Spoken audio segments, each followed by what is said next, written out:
আপনারা জানেন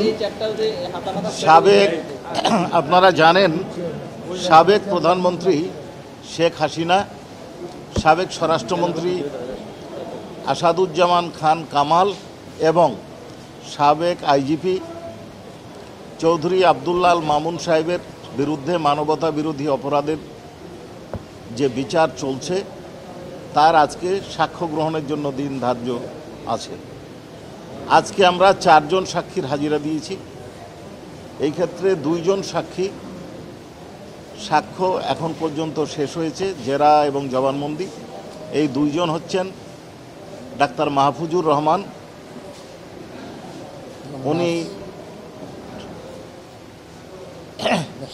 national institute of neuro সায়েন্সের সহযোগী অধ্যাপক এবং ওই বিভাগ হাসপাতালের একজন নার্স, সিনিয়র স্টাফ নার্স সাক্ষী দিয়েছেন।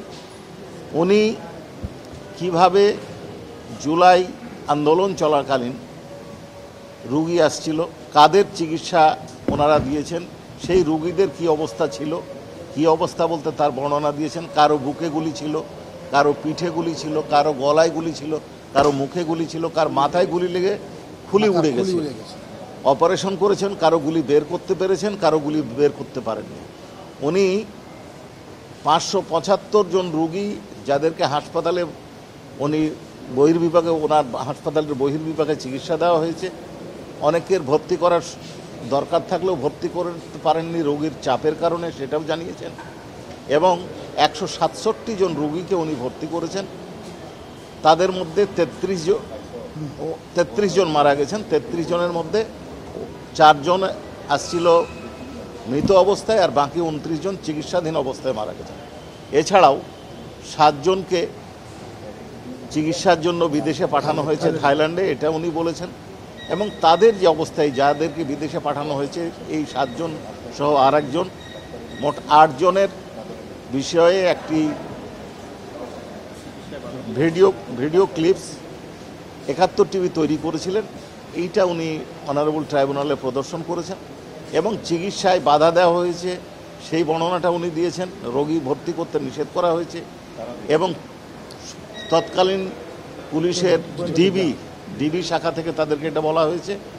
এছাড়াও এই যে যারাকে চিকিৎসা করেছে, বাধা দেওয়ার সরকারি বাধা বা পুলিশের বাধা এড়িয়ে চিকিৎসা করার জন্য উনি কী কৌশল অবলম্বন করেছেন সেটার বর্ণনা দিয়েছেন। এবং আসামি পক্ষ থেকে তাকে জেরা করা হয়েছে। সেকেন্ড হাফে আরও 2 জন সাক্ষীর জবানবন্দি এবং জেরা হবে, এটা আমরা আশা করছি। এটাতে উনি অর্থাৎ ডাক্তার মাহফুজুর রহমান সাহেব, উনি শেখ হাসিনা, স্বরাষ্ট্রমন্ত্রী আসাদুজ্জামান খান কামাল, তারপরে ওবায়দুল কাদের সাহেব, উনি অবশ্য একটু ওনার একটা প্রচলিত নাম বলেছিলেন, এবং তথ্য প্রতিমন্ত্রী মোহাম্মদ আলী আরাফাত, এই 4 জনের ফাঁসি দাবি করেছেন। বহু রুগী আসছে। এখন রুগী আসার পরে ডিবি থেকে তাকে বলা হলো যে আপনারা যে সমস্ত রুগী ভর্তি হয়েছে তাদেরকে ছাড়বেন না। কেন? তাদের বিরুদ্ধে আইনানুগ ব্যবস্থা নেওয়া হবে, এটা একটা বলেছেন। আর একটা হচ্ছে নতুনভাবে কোনো চিকিৎসা নেবেন না। উনি তখন বলেছিলেন যে আমরা ডাক্তার, আমরা চিকিৎসা দেওয়ার জন্যই আছি। তো বলছেন না, এটা উপরের নির্দেশ, অর্থাৎ সরকারের নির্দেশ উনি বোঝাতে চেয়েছেন। এই বলা হয়েছে। তখন ওনারা বললেন যেহেতু আমরা চিকিৎসক, তাদের চিকিৎসা দিতে হবে। তখন উনি গুলিতে আহত হয়েছে, আন্দোলন করতে যে আহত হয়েছে, এটা যেন পুলিশ বুঝতে না পারে, এই জন্য ভিন্ন কারণ তার মধ্যে উল্লেখযোগ্য ছিল রোড ট্রাফিক অ্যাক্সিডেন্ট, এইটা বলে উনি রুগীকে করে চিকিৎসা দিয়েছেন।